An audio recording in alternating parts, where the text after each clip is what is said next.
అందరికీ వినాయక చవితి శుభాకాంక్షలు. మీ పూజ అయిపోయిందా?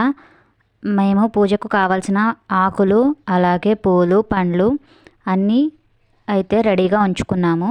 అన్నిటికన్నా మెయిన్ ఈ గరిక.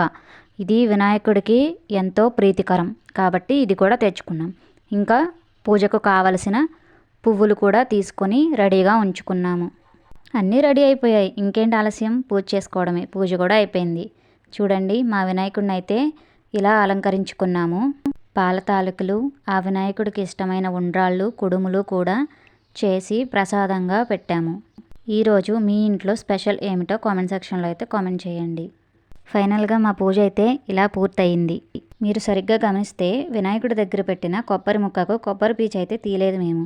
అది ఎందుకు తీయలేదంటే చాలా పచ్చిగా ఉంది. అది ఎంత ట్రై చేసినా తీయడానికి రావట్లేదు. అందుకని ఇంకా అలాగే పెట్టేశాము. అలాగే ఆకులు, పళ్ళు కూడా ఇలా పాలవెల్లికైతే అలంకరించుకున్నాము. వీడియోని లైక్ చేసి ఛానల్ని సబ్స్క్రైబ్ చేసుకోండి. Thanks for watching.